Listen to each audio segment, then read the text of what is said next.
La estación con voz, 91.7 FM, Radio YSUCA.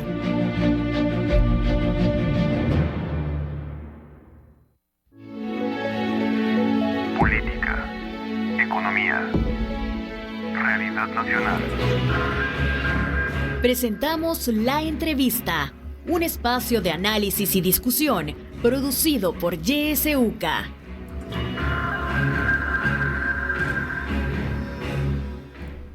Muy buenos días, gracias por acompañarnos nuevamente en el espacio de La Entrevista, 7:01.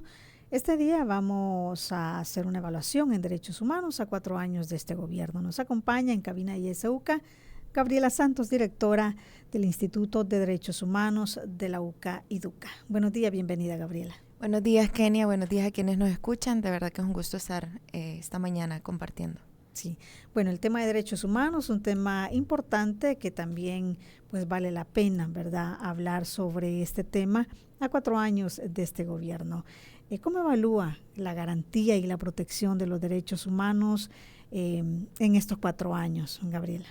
Creo que es importante partir mencionando el contexto dentro del cual no solo nos encontramos en este momento, sino desde lo que marcó el inicio de este gobierno, y es la concentración del poder. Entonces, cuando partimos de la concentración del poder, no podemos hablar de un efectivo ejercicio de los derechos humanos. Y eso es lo que enmarca el quehacer del Estado en este momento. ¿Por qué esto implica una vulneración a derechos humanos? Porque no hay ningún tipo de garantías. Sabemos que hay una concentración del poder que implica una no separación de poderes y, por tanto, una inexistencia de controles entre los órganos. Y eso lo podemos ver en distintos derechos, cómo han sido estos afectados y hacia distintas poblaciones. Entonces, el balance general es que no hay un interés por parte del Estado en respetar los derechos, sino al contrario, hay un ejercicio activo por parte del Estado en violentar derechos humanos, como lo estamos viendo en el último tiempo. Entonces, lamentablemente, es pues muy desafortunado el actuar, justamente porque lo que se quiere hacer es cumplir con los intereses propios de un círculo y no en realidad cumplir con las obligaciones que tiene el Estado de promover, de proteger, de garantizar los derechos humanos de la población. ¿Y cuáles considera usted que son esos derechos de la población que mayormente se están vulnerando? Bueno, lo podemos ver desde distintas aristas, creo yo, pero voy a puntualmente referirme al tema de acceso a la justicia, garantías judiciales y protección judicial. ¿Por qué?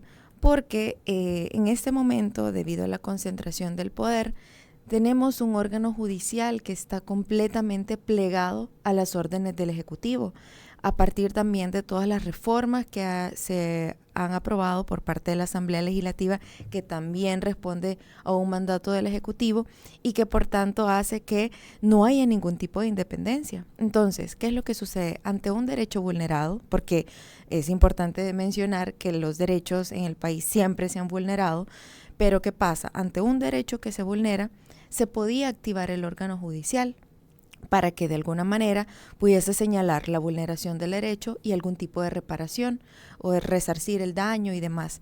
Pero hoy en día eso no tenemos.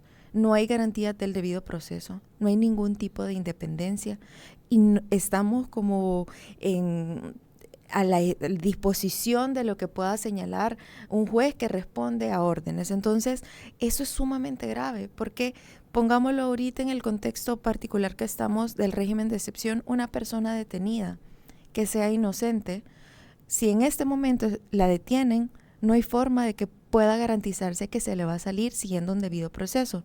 No hay forma de establecer que presentando los documentos pertinentes, con una defensa apropiada, esta persona va a salir. Nadie puede garantizar eso en este momento y eso es sumamente grave.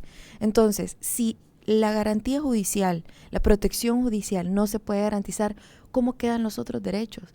Frente a una vulneración al derecho a la vida, no se puede resarcir todo lo que ha pasado también al interno de los centros penales, todas estas familias que han visto vulneradas. La Fiscalía debería activar una investigación pero por supuesto no lo va a hacer.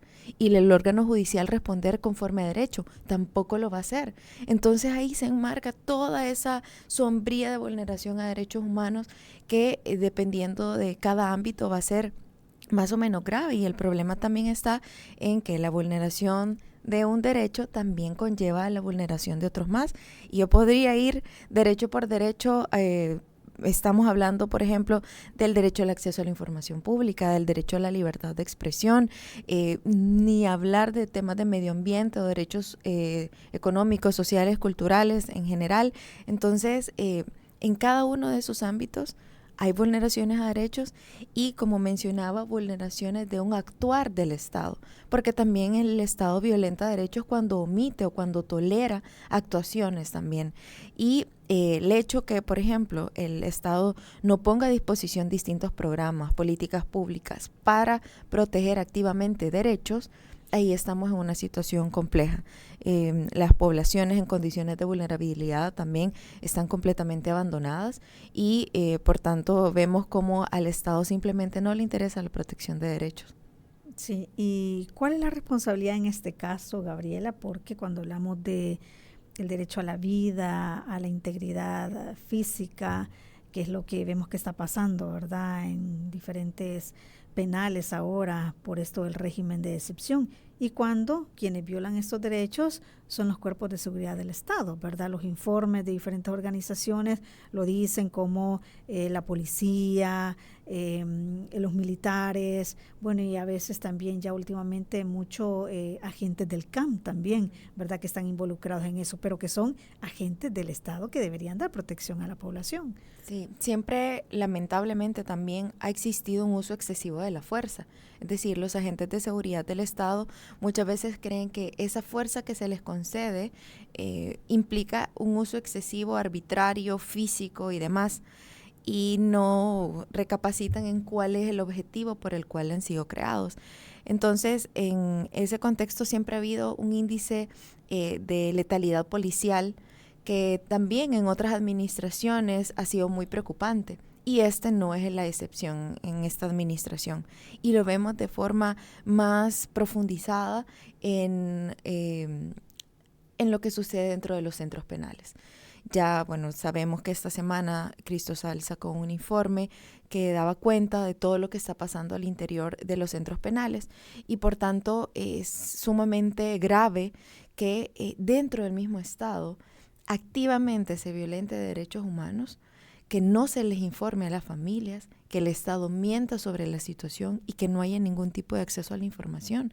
O sea, es una violación sistemática de derechos humanos la que está cometiendo el Estado salvadoreño. Y la forma también en la que el Estado ha tratado esta situación, desde la detención de personas que señala que van detenidos más de 65,000 terroristas, a hablar de márgenes de error de las personas que han sido capturadas de manera arbitraria y luego estas personas que han muerto. O sea, sabemos de casos tremendos de una violación no aislada, no es solamente porque las condiciones de salud en las cárceles no son las apropiadas, que sabemos que eso ha sido siempre, sino que implica eso, una tortura por parte del Estado. Y eso es gravísimo. O sea, ya de por sí, al interior de los centros penales, las condiciones infrahumanas que ya había señalado la Comisión Interamericana cuando visitó El Salvador, ahora se han visto todavía más profundizadas. Y el gobierno no dice nada, sino que justifica. Y justifica para que también la población no lo vea mal. Y por tanto ahí también tenemos una actitud del Estado que no corresponde a sus obligaciones, que es proteger a todas las personas. Y la misma Constitución lo dice, aunque lamentablemente queda nada más en papel, que el origen y el fin de la persona humana, el origen y el fin del Estado es la persona humana. Y eso no lo estamos viendo en este momento. Y todo esto, Gabriela, que usted ha planteado, decía al inicio, ¿verdad?, una falta del debido proceso, las personas detenidas no tienen derecho a la defensa. Todo eso también lleva a violentar el derecho también de las personas de obtener justicia. Exactamente. Y acá también vamos a abrir un abanico de personas que se ven vulneradas. No solamente se trata de la persona detenida, y cuando hablamos de estas detenciones arbitrarias, todo lo que implica para estas personas, el hecho de estar encerradas con personas que ya han sido condenadas, muchas de esas con pandilleros, cuando son personas que no pertenecían a pandillas. Y digamos, en el mejor de los casos ha sido liberada, que, ojo, no es absuelta. Tiene la persona que estar llegando semana a semana a firmar, que implica un gasto para estas familias.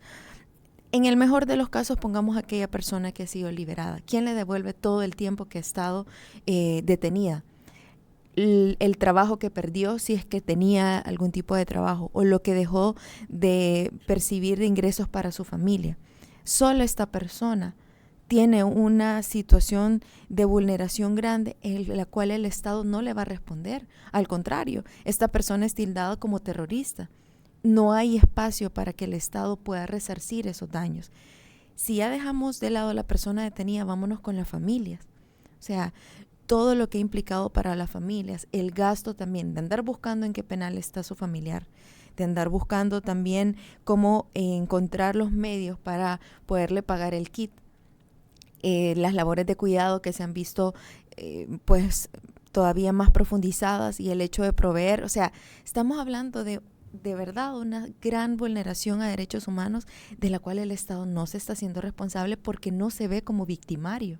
O sea, con esa pues forma de abordar el tema de guerra contra las pandillas, al parecer con eso el Estado se quiere justificar que aquí todo puede pasar.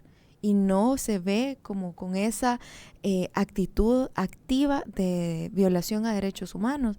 Vemos también cómo se justifica esto de los jueces de la calle, que son los policías. O sea, se incumplen una serie de estándares de protección de derechos humanos increíble, y por tanto la obtención de justicia hoy en día es una quimera. No podemos ver cómo sea posible obtener pues esa justicia, y lo vemos en distintos ámbitos, y lamentablemente es una situación que lo vemos en nuestra región centroamericana, que se está expandiendo, pero que no por eso podemos seguir justificando.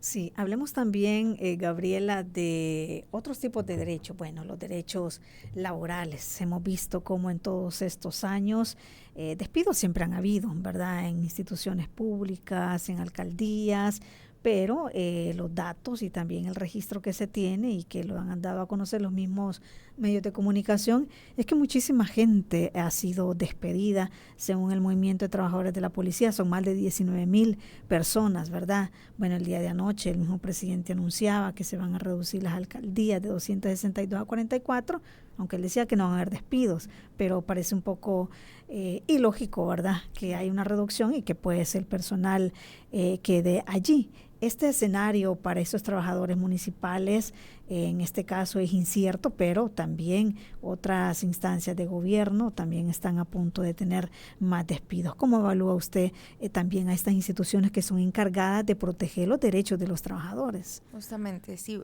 pues también es muy desafortunada la violación a derechos laborales, la violación a derechos también que están relacionados con la seguridad social, y esto implica también afectaciones graves a la familia, porque obviamente al dejar de percibir ingresos en el contexto económico en el que estamos, pone en una situación de riesgo también a estas familias, y también la vulneración de otros más. Derecho a la vivienda, derecho a la alimentación, derecho a la educación, porque la familia empieza a priorizar y a ver dónde puedo recortar gastos, y lo primero muchas veces que se va son este tipo de derechos, o recortar, por ejemplo, lo que se come, etcétera, tantas cosas que suceden. Pero yo también quisiera hacer alusión de esa otra violación a derechos humanos que se da cuando un derecho se vulnera. En este caso, por ejemplo, ¿qué es lo que ha pasado? Hemos visto esos despidos arbitrarios y masivos, pero al mismo tiempo una represión para que estas personas que han sido despedidas no hablen, o si se decantan por hablar y denunciar, estas personas son detenidas. Lo vimos lo que pasó en la alcaldía de Soyapango.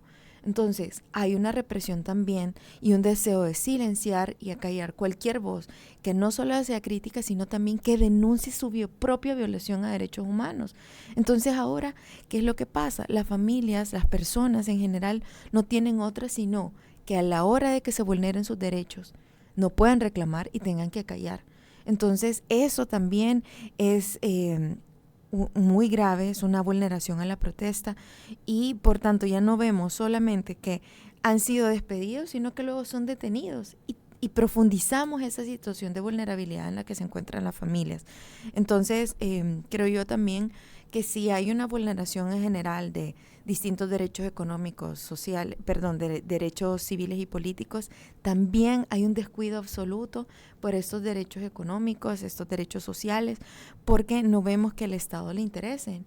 Y pues siempre intenta maquillar la realidad, pero la situación de desempleo continúa, el empleo informal continúa y esto implica en un país tan desigual como el nuestro que hay distintos acercamientos a otros derechos como el derecho a la salud, que está diferenciado, que las personas que no cotizan tienen que ir a otro sistema. Entonces vamos viendo cómo se va profundizando todas estas violaciones que si bien las administraciones anteriores no se han hecho cargo, esta lo ha dejado completamente tirado. Entonces también es un problema muy grande que lamentablemente están sufriendo muchas familias. Bueno, y las personas despedidas han acudido, ¿verdad?, a instituciones, algunas han acudido al Ministerio de Trabajo, otras la Procuraduría, tanto general como derechos humanos, pero ya llevan algunos meses, ¿verdad?, en esto y dicen, mire que no obtenemos respuesta, ¿verdad? Y lo siguen haciendo por segunda ocasión, ¿verdad? Pero las instituciones que deberían protegerlas tampoco están cumpliendo con su rol, Gabriel. Es que volvemos al tema de acceso a la justicia, garantías judiciales, etcétera, y acá una protección que se extiende a otras instituciones del Estado, no solamente al órgano judicial, pero justamente, ¿qué es lo que pasa? Cuando todo está coludido, cuando el poder está concentrado, las instituciones no cumplen con el objetivo por el cual fueron creadas, sino que cumplen a un mandato y a intereses propios, y vemos cómo la población queda en una total desprotección. Y reitero, pues lo que mencionaba, ante una vulneración a derechos humanos, yo activo instancias, activo un sistema de protección. Identifico, por ejemplo, en qué área está haciendo la vulneración y activo la instancia. Me remito a la ley, veo qué hago, pero en este momento la ley termina siendo un papel, una teoría, las instituciones están ahí prácticamente de adorno, porque se da también esa impresión que yo puedo acudir a ellas, pero en realidad nunca me van a responder.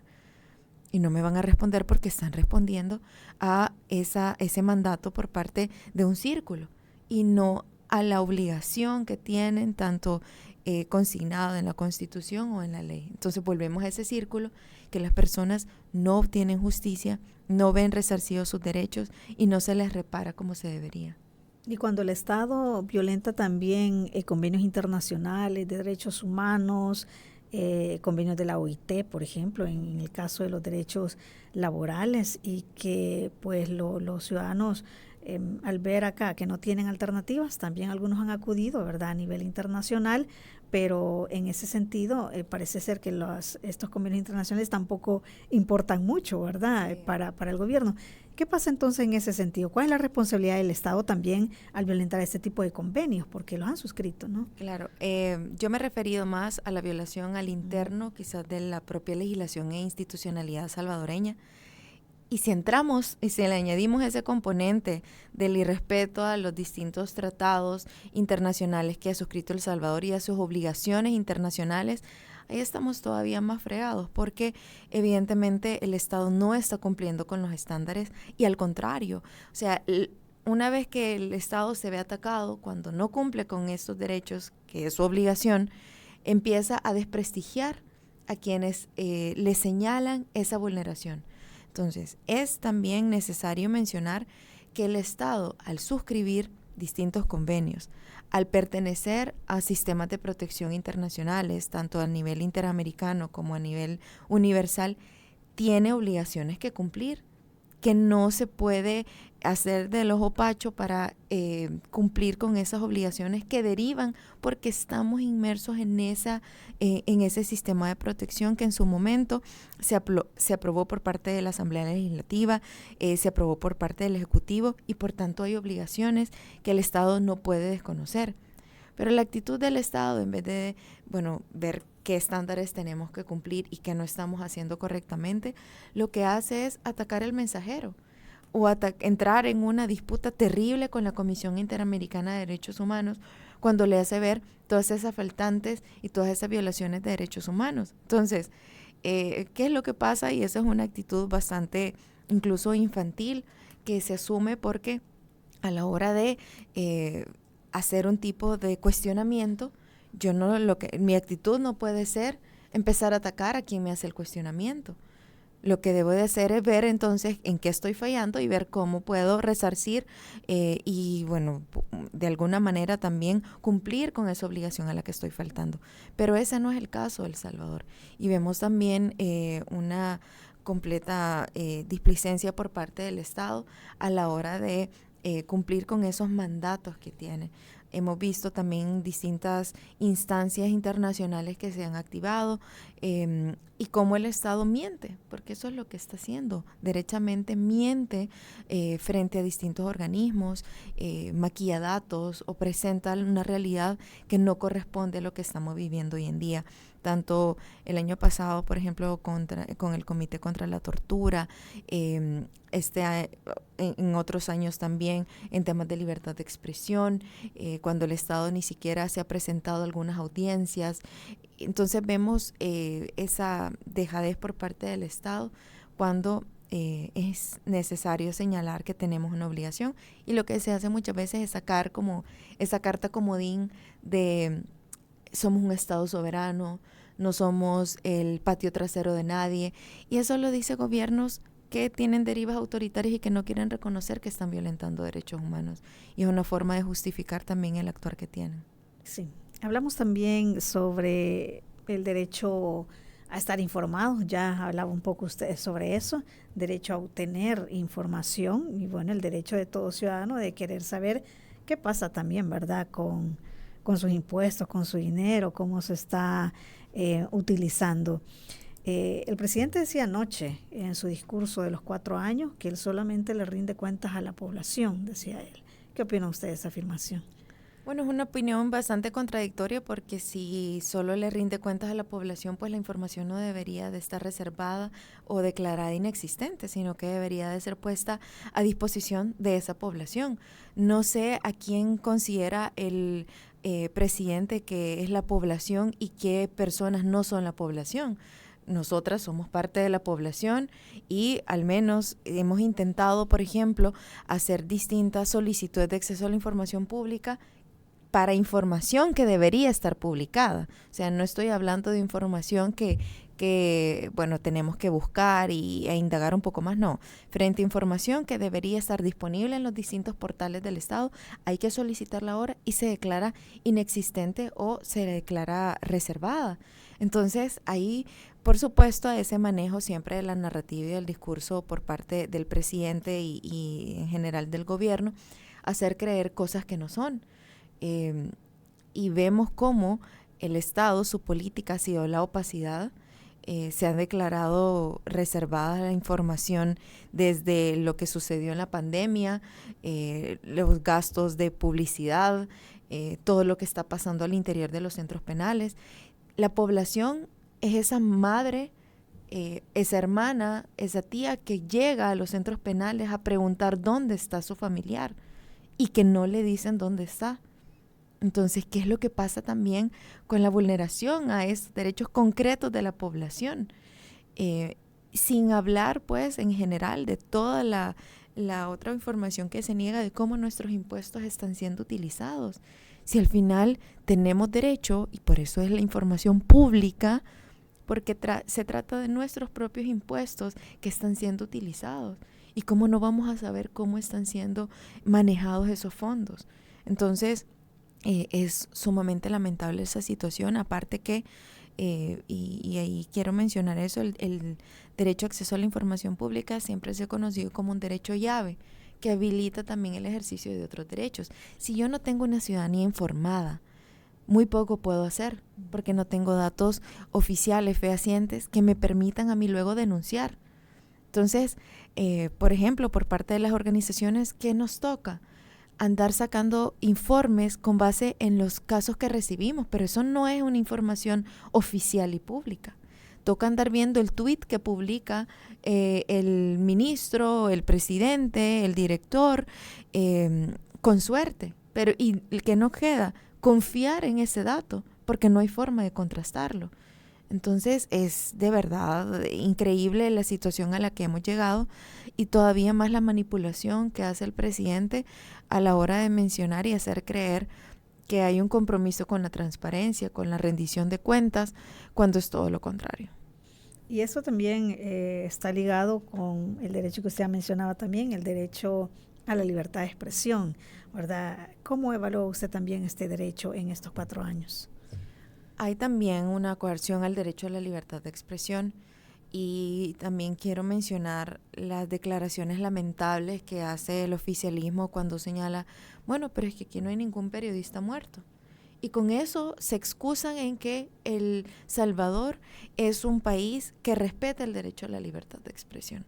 Pero vemos cómo constantemente lo que se busca por parte del gobierno es amedrentar, es silenciar, es acallar voces críticas tanto de periodistas, que ya sabemos que muchos de ellos les ha tocado o autoexiliarse o simplemente bajar el perfil y callarse.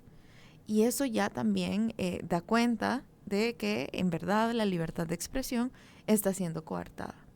También lo vemos respecto de liderazgos comunitarios. Hay miedo en las comunidades, hay miedo a hablar, a organizarse. Y lo que mencionaba, hoy en día el régimen de excepción se utiliza como una amenaza. Y por supuesto que nadie quiere ser llevado, detenido sin saber cuándo va a volver a salir. Entonces, ¿qué es lo que pasa?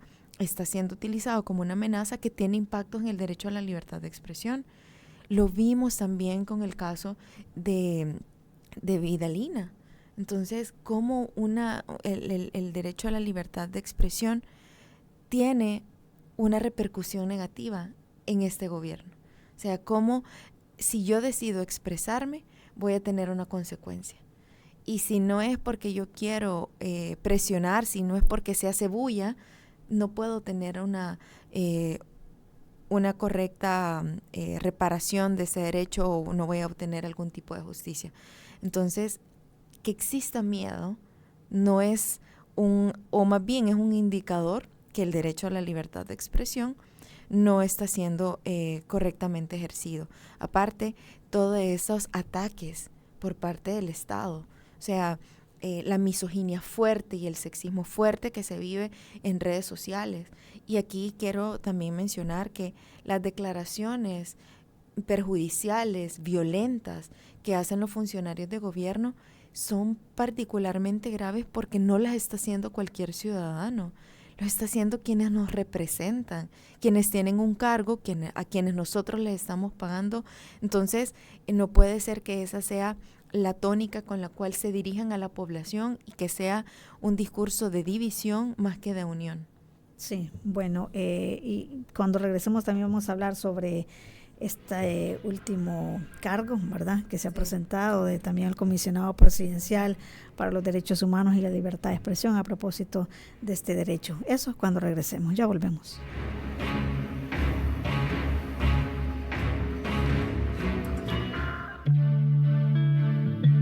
Radio YSUCA te acompaña en todo momento. Sintonizas La Voz con Vos. YSUCA, siempre con vos. 91.7, La Voz con vos.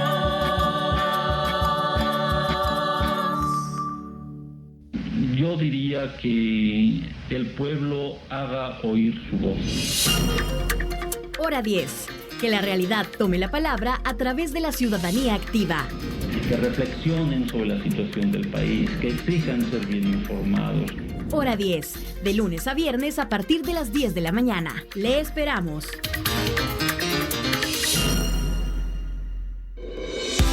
El en la internet, puedes buscarnos en nuestra página web www.ysuca.org.sv, en Twitter como @ysuca917 y en Facebook como Radio YSUCA 91.7 FM. YSUCA, contigo en la nueva era digital.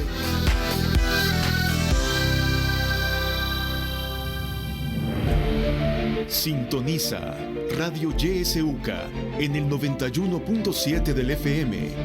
La voz con vos.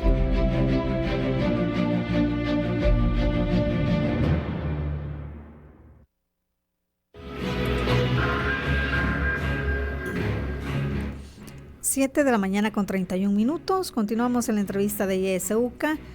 El tema: evaluación en derechos humanos a 4 años de gobierno. Nos acompaña Gabriela Santos, directora del IDUCA. Usted puede participar, por supuesto, ya conoce la dinámica, ¿verdad? Nuestro número de WhatsApp está habilitado siempre, 7571-2779. También nuestros números de cabina, 2275-9501 y 2275-9502, o también a través de Facebook, donde estamos transmitiendo como cada día esta entrevista. Ahí también nos puede dejar sus mensajes.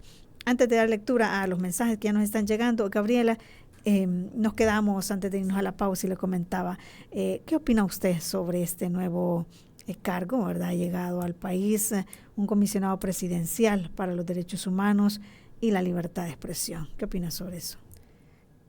Es un poco contradictorio, y yo creo que ante un Estado que activamente violenta derechos humanos, ¿cómo podemos confiar que quiere destinar un comisionado que se haga cargo de la defensa de ciertos derechos y sobre todo relacionados con la libertad de expresión? Para mí es una actitud hipócrita del gobierno de querer también justificarse y tener esa pantalla, pues, que dice, no, nosotros somos un gobierno comprometido y respetuoso de los derechos, cuando claramente y de forma reiterada y sistemática podemos evidenciar que no lo es. También los antecedentes de esta persona no se condicen con una persona que realmente respete los derechos. Sabemos que hay periodistas acosados, intimidados, que han tenido intervenidos sus teléfonos y que hay espionaje. Entonces, ese actuar hipócrita del Estado no puede ser otra cosa, pues, y es eso, quererse también lavar la cara tal vez frente a actores internacionales, pero no hay forma de confiar en este comisionado cuando el Estado se ha caracterizado por violentar derechos, en particular los relacionados con la libertad de expresión. Sí.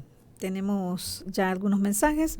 Dice Tony Barrera: hola, buenos días. Nuestros derechos humanos están violentados en los lugares de trabajo como alcaldías. Aumentan salarios y son de nuevas ideas. Los médicos no les gusta dar incapacidad, no le quieren dar permiso, dice, lo cuestionan para qué es ese permiso. Se vive un ambiente de represión, dice, poniéndolo en mal. Otro mensaje dice: ayer el sindicalista Giovanni Aguirre tenía carta de libertad y lo recapturaron, lamentablemente, nos comunican. Tenemos una llamada. Buenos días. Buenos días.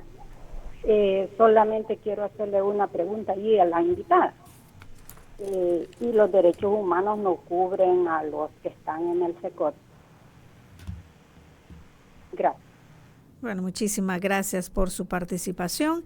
Tenemos también un audio. Escuchemos. Muy buenos días, Kenia. Un saludo a Gabriela. Mi pregunta es, frente a esta violación de derechos humanos, que ya no solo es lo que las personas perciben, lo que denuncian los defensores de derechos humanos, sino que ya hay informes, ya hay investigaciones, ya hay menciones de organismos internacionales. Es decir, que esto ya no es solo una cuestión de percepción o de querer desacreditar la función del gobierno en el ejercicio del poder, sino que ya hay suficiente evidencia y suficiente activación y lo vivimos, pues, o sea, Yo caminando pues veo cómo detienen a unos jóvenes que están con sus celulares y yo siento temor, o sea, es real. Frente a eso, ¿qué organismos internacionales deberían activarse y cuál debería ser como el campo de acción de estos organismos internacionales frente a la violación de derechos humanos? Obvio que la respuesta tendrá que ser siempre de lo que nosotros como ciudadanos hagamos y cómo hagamos valer nuestros derechos. Pero sigo pensando que los organismos internacionales son como muy frágiles frente a esta narrativa tan potente que tiene el Estado. Muy buenos días. Muchísimas gracias por participar. Tenemos otra llamada. Damos paso. Buenos días. Buenos días. Fíjese que por todos los medios se oye que la salud, que la educación está por lo alto. Bueno, para la gente que no tiene necesidad de visitar un hospital, que se dé cuenta la realidad. Mire, yo voy a la clínica y el otro día el doctor con pena me dijo que tenía que ver para los huesos, que me daba denguina porque era lo único que había. Y en el trámite de esas para pasar con el ortopeda, paso por fin consulta y el ortopeda me deja que regrese hasta dentro de 2 años. Vaya usted a ver qué grandísima atención tenemos. Ese es por un lado. Anoche, medio, porque yo no oigo la noticia de los medios de este señor, pero alcancé a verlo y a oírlo. No llegó a hacer ningún tipo que fue a dar la información de todo lo que ha hecho. Solo llegó con esa cara de odio y amenaza a ofrecer más cárcel, pero de lo demás que el pueblo necesita no rindió cuentas, y que para eso era que tenía que estar lo que tenía que ir a hacer, rendirle cuentas al pueblo, no llegar a hacer ofrecimientos de más amenazas con odio y odio, y él halagándose que en ese instante estaban cateando la residencia del fulano tal, o sea, para dar a más a creer que él está haciendo todo lo que tenía que llegar a hacer. Qué lástima, quisiera decir más, pero me voy a quedar hasta aquí. Muchas gracias. Muchísimas gracias por participar. Bueno, si nos llegan más mensajes, le vamos a dar lectura posteriormente. Adelante, Gabriela. Sí, muy ilustrativo todo lo que nos comparten los radioescuchas, y creo que son pues cuestionamientos y pues posturas muy legítimas. Voy a partir en orden con lo que se mencionó. Había una radioescucha que mencionaba que si los derechos humanos no cubrían a las personas que estaban en el CECOT. Aquí yo quiero hacer mención de lo delicado en un país que ha sufrido tanto por la violencia de las pandillas, por las familias que en verdad han padecido toda esta situación, todos estos vejámenes. Es difícil cuando a mí me han violentado de manera tan fuerte poder empatizar con los derechos de otra persona. Y por eso es que en este país hablar de derechos humanos cuesta tanto. Pero para responder la pregunta, los derechos humanos corresponden a todas las personas, sin excepción. ¿Y qué es lo que sucede? Obviamente, cuando una persona comete un delito, tiene que pagar por este. Pero acá en el país, por la misma situación a la que hemos llegado, es sumamente complejo señalar que todas las personas tenemos derechos. Entonces, pero para responder, sí, todas las personas, incluidas quienes están detenidas, tienen derechos humanos. Vamos a hacer una pausa porque tenemos una llamada en línea. Buenos días. Buenos días. Sí, le escuchamos. Mi comentario sería con su invitada, ¿por qué se ve tanta pasividad en los organismos internacionales de derechos humanos? Aquí ya es tiempo que hubiera habido una sentencia condenatoria para este gobierno. Anoche yo esperaba escuchar que tanto se iba a combatir la corrupción, que empezaran en casa, que empezara a decir en este momento están capturando a los funcionarios de mi gobierno corruptos, porque hay corrupción. Una pregunta que le quiero hacer a su invitada es, ¿cuánto puede durar este régimen, que ya no es de excepción? Y una pregunta concreta es, ¿cuánto dura la fase de los que han salido con medidas restrictivas. ¿Cuánto tiempo van a pasar? Tengo un pariente que ya va con 6 meses yendo mes a mes a firmar porque no le encontraron vinculación y pruebas. Entonces, pero vivimos este calvario, vivimos pensando que de repente, ahorita que está militarizado, de repente por cualquier cosa los soldados se llevan a la gente. Muchas gracias y buen día. Buen día, muchísimas gracias por su participación. Bueno, regresamos nuevamente con usted. Sí, bueno, voy a abordar la parte de los organismos internacionales. Efectivamente, y hubo un radioescucha que mencionó la fragilidad también de estos órganos, y sobre todo porque el gobierno también se ha mostrado muy renuente y de mucho ataque también a estos organismos. En particular se ha ensañado mucho con la Comisión Interamericana de Derechos Humanos. Yo creo que ahí es importante saber que nosotros necesitamos activar los distintos sistemas, pero también hay otros órganos políticos, por ejemplo la OEA, que también debería tener un rol más activo de denuncia, pero sabemos que muchas veces esto no se hace así, sobre todo también porque a nivel regional hay derivas autoritarias, hay falta de compromiso con los derechos humanos y por tanto los estados entre sí se van acuerpando estas violaciones. Yo creo que vamos como país, o más bien como ciudadanía, en ese rumbo de activar esos mecanismos internacionales, lamentablemente, porque a nivel interno todo está cerrado. O sea, la fe no debería estar puesta exclusivamente en los organismos internacionales porque debería de existir la posibilidad al interno de poder obtener justicia. Pero como esas puertas están cerradas, no queda otra alternativa. Y ahí también yo creo que es importante que la comunidad internacional, el cuerpo diplomático y demás, se posicione de manera más firme, porque estamos en un gobierno que utiliza medidas represivas, violatorias de derechos humanos, que no respeta principios democráticos y que por tanto no puedo hablar de un socio, de un aliado con el que yo puedo trabajar, sino todo lo contrario. Entonces sí es necesario ese posicionamiento más fuerte. También respecto de lo que señalaba otra radioescucha, bueno, la falta que ya hablábamos de el derecho a la salud, que también se traduce con la falta de medicinas, con la lentitud también dentro de los hospitales. Y ahí, como bien mencionó ella, en la cadena nacional de ayer no se mencionó nada a derechos económicos, sociales, culturales, ambientales. No es una prioridad para este gobierno, ni siquiera lo tienen ahí mapeado, no hay realmente esa necesidad y por tanto también es importante mencionarlo, no se quieren abordar estos temas porque se sabe que ahí hay un faltante. O sea, la situación económica de la población salvadoreña no es la mejor y por tanto es un terreno muy pedregoso hablar de estos derechos y lo mejor que puedo hacer es obviar hablar de ellos. Pero eso no significa que no está ahí esa vulneración, que el Estado no está tomando un rol activo. Y también, o sea, como vamos viendo ese discurso de amenazas que ya se vuelve una retórica muy propia del Estado.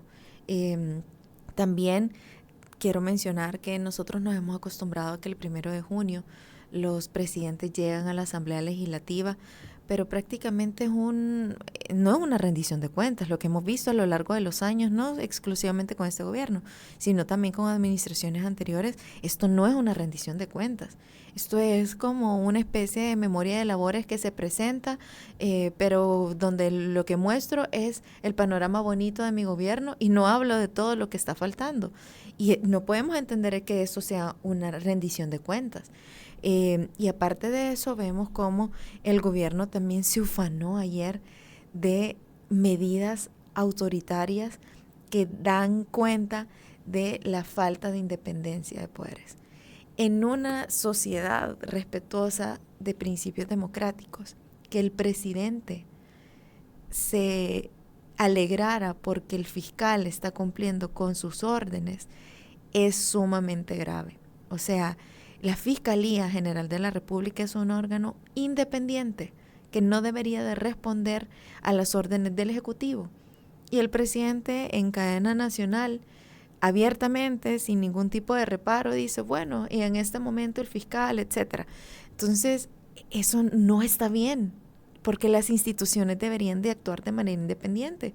Y volvemos a lo mismo. Y como se mencionaba mucho ayer, ¿quién va a determinar quién es corrupto? Porque ya sabemos que hay indicios grandísimos de corrupción en este gobierno.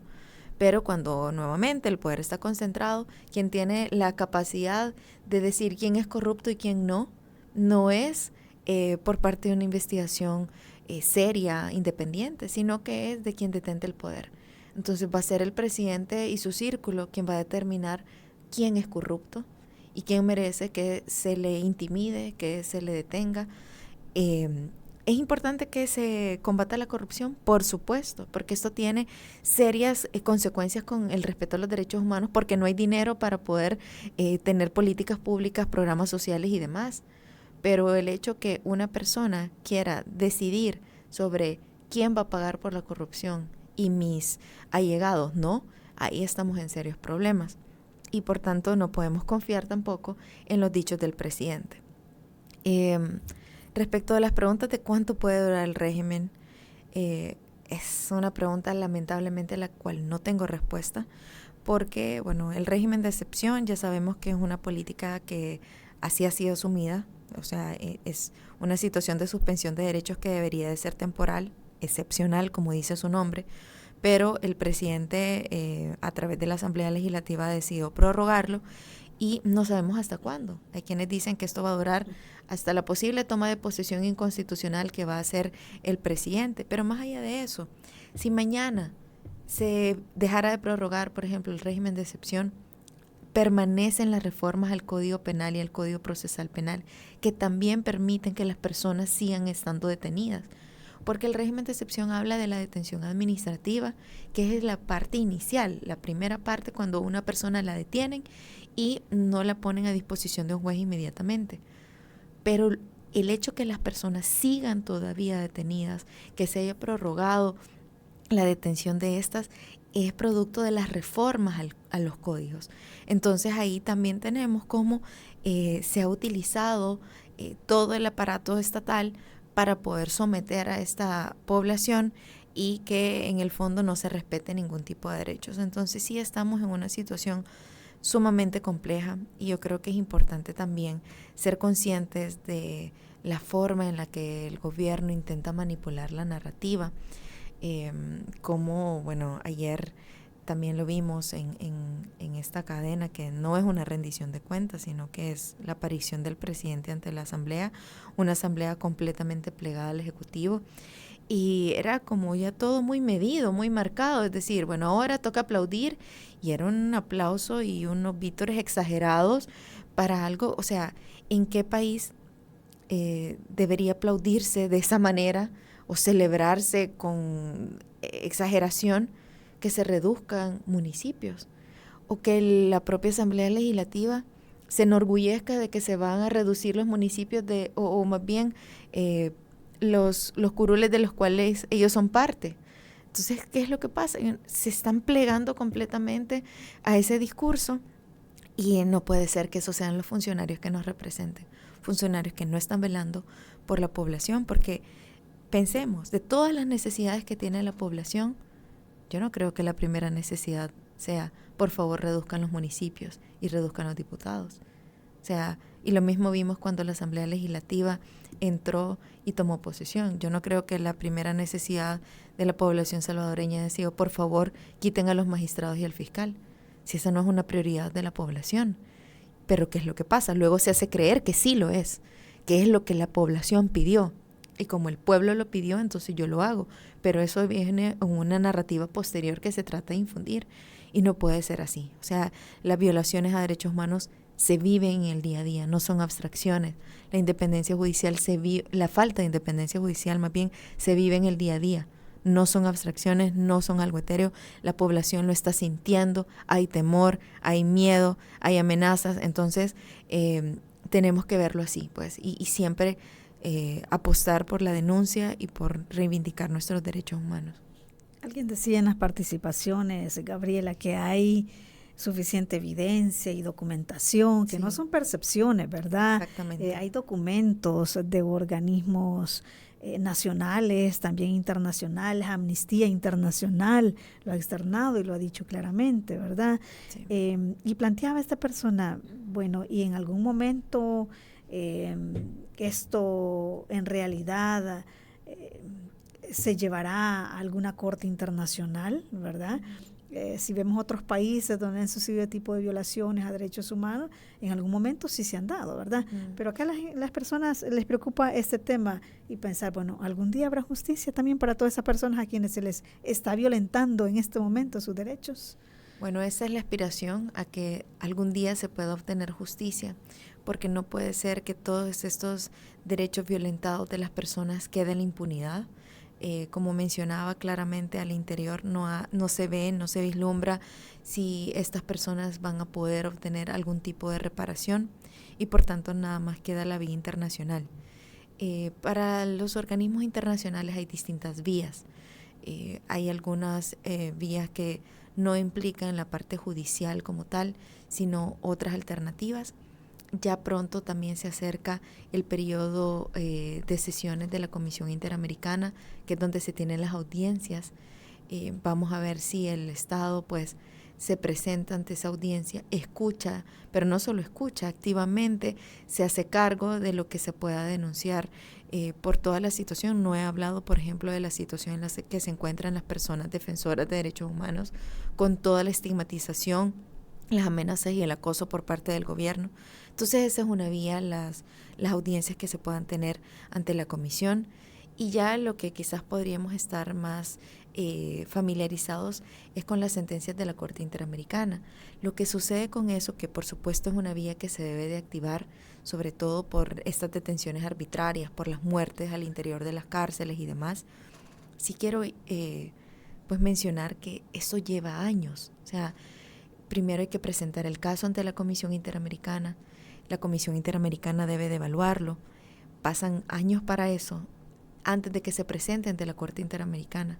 Luego la Corte Interamericana también pasa años para revisarlo y finalmente una sentencia, pero para ello no es una puesta inmediata y tenemos que ser conscientes de eso. Con esto no quiero decir que no sea una vía importante. Por supuesto que es importante y por supuesto que se debe de activar, pero no es algo inmediato del cual vamos a poder obtener justicia pronto. Entonces hay que también buscar otros mecanismos. También otro de los mecanismos en los cuales no estamos quizás tan familiarizados es los mecanismos correspondientes a Naciones Unidas, que también, como mencionaba, ya se han activado. El año pasado se presentó estos informes alternativos también ante el Comité contra la Tortura, y el Comité contra la Tortura le hizo señalamientos fuertes también al Estado de El Salvador, de los cuales no se hace cargo.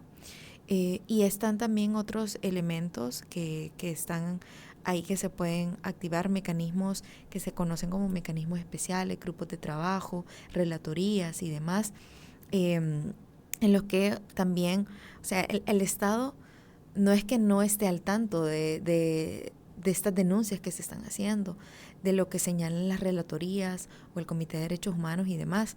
Lo que sucede es que no se hace cargo, pues, y ya como una alternativa que es una alternativa delicada que se puede vislumbrar más a largo plazo, es porque estamos viendo que hay una violación sistemática por parte del gobierno a la violación de derechos humanos. Y cuando vemos esa violación sistemática, reiterada, que se va convirtiendo en política de Estado, como las torturas y las muertes dentro de las cárceles, las detenciones arbitrarias que implican serias violaciones, ya empieza a configurarse crímenes de lesa humanidad. Y ante crímenes, pero eso, por eso lo digo, es algo delicado, sí, porque a nivel jurídico la argumentación también debe de ser muy fuerte, y que ahí vamos viendo que la vía que queda ante crímenes de lesa humanidad es la Corte Penal Internacional. Pero es eso, o sea, si el gobierno sigue con este rumbo de violación clara de derechos humanos, es una vía que se ve en el horizonte, pues. Entonces lo vimos cómo se activó, por ejemplo, para el caso de Venezuela, donde la violación a derechos humanos es tan evidente y por tanto se activó por parte del fiscal de de la Corte Penal Internacional, una activación más bien oficial por parte de ellos. Vamos a ver cómo sigue este gobierno, si para esta violación sistemática de derechos humanos o continúa. Pero sí es importante eso mencionar, que son vías que están ahí, que vamos a activarlas en su momento, pero que lleva años y que lamentablemente por ahora hay por eso que seguir presionando para que el interno haya algún tipo de detención, en el sentido de no continuar con esa vulneración, de ver cómo paran, por ejemplo, estas reformas, y por eso es crucial las elecciones del próximo año, no solamente las legislativas, que ya sabemos que vamos a tener un candidato inconstitucional, pero también las legislativas, porque ahí es donde se juega esta correlación de poderes. Yo soy de la idea que quizás si no se hubiese destituido a la Sala de lo Constitucional, el régimen de excepción y las reformas no hubiesen prosperado, porque hubiesen sido declaradas inconstitucionales, porque son abiertamente inconstitucionales.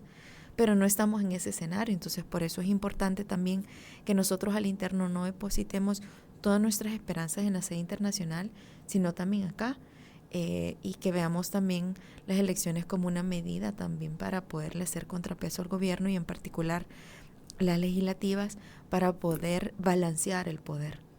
Sí. Cuando se hace referencia a las denuncias, y le consulto eso porque a mí me lo han preguntado, sí, y me dicen, bueno, pero en ese tipo de denuncias, ¿se denuncia al Estado o se denuncia particularmente al funcionario, en este caso al presidente de la República, sí, al ministro de Seguridad Pública, por poner un ejemplo? ¿Cómo procede esto? Cuando hablamos en tema de derechos humanos, hablamos que hay una obligación por parte del Estado para cumplir derechos humanos, y por tanto quien viola derechos humanos es el Estado. Entonces, ante una denuncia, ante un caso presentado, por ejemplo, ante la Comisión Interamericana, a quien se condena eventualmente es al Estado. ¿Por qué? Porque es quien tiene la obligación de respeto, promoción, garantía de derechos. Ahora, yo mencioné la otra vía de la Corte Penal Internacional. Ahí estamos en una sede distinta, ya no estamos tanto en el ámbito de derechos humanos, sino que estamos en el ámbito penal. Y en el ámbito penal se individualiza la actuación de las personas. Entonces ahí ya no es el Estado el quien responde, sino son obligaciones individuales de personas, de funcionarios que han violentado derechos humanos y que deben de responder. Entonces sí creo que quizás es importante hacer esa aclaración, sí, porque eso quizás lo manejamos quienes nos desenvolvemos en el ámbito jurídico, pero la población en general, o sea, cuando hablamos de derechos humanos, generalmente quien responde es el Estado. Cuando hablamos en tema penal, son personas, y por eso, ejemplo, el caso del Mozote. En el caso del Mozote, que hay una sentencia por parte de la Corte Interamericana, se condenó al Estado, y el Estado debe de cumplir con todas las medidas y la sentencia, pues, que señaló la Corte. Y ahí, bueno, si está el gobierno, por ejemplo, que no tiene nada que ver con lo que pasó en esos años, tiene que responder porque es el Estado el que ha sido condenado. Pero, ¿qué es lo que pasa? Lo que señaló la Corte fue como que se continuara el proceso al interno. Y el proceso al interno es un proceso penal. Y por eso vemos que están los militares que deben de ser acusados, aunque, bueno, vemos todos los problemas siempre con los archivos del caso del Mozote y demás, pero ahí ya vemos que no es el Estado el que está sentado, digamos, en el banquillo, sino que está siendo los militares individualizados, con participaciones individualizadas, porque estamos ya en sede penal. Entonces eso es un poco lo que va sucediendo, y yo creo que ambos procesos son importantes, pero insisto en esa parte que si bien son alternativas necesarias que debemos utilizar, no son las únicas, y que nosotros al interno también debemos de seguirle apostando por la denuncia, y sabiendo que somos quienes estamos siendo responsables también de que esta situación no se siga llevando de la manera en que está haciendo. Es importante continuar denunciando, como ya lo menciona usted, a nivel internacional, pues esto lleva años, pero en algún momento, ¿verdad? Habrán resoluciones y habrá justicia. Bueno, muchísimas gracias, Gabriela, por haber estado con nosotros. Muchas gracias por la invitación. Gracias a usted también por su fiel sintonía a la entrevista de Radio YSU, que espero haya sido de muchísima utilidad esta entrevista donde se ha planteado pues este análisis en el tema de derechos humanos en estos 4 años de gobierno. Le invito a que comparta esta entrevista en nuestra página de YouTube está y también en nuestra página de Facebook. Que tenga buen día. Esta fue la entrevista. Te invitamos a que no te pierdas nuestra próxima emisión.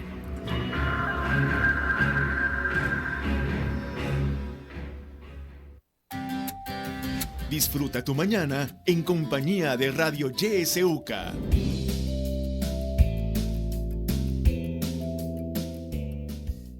¿Ya has pensado cómo sería el mundo sin tu luz?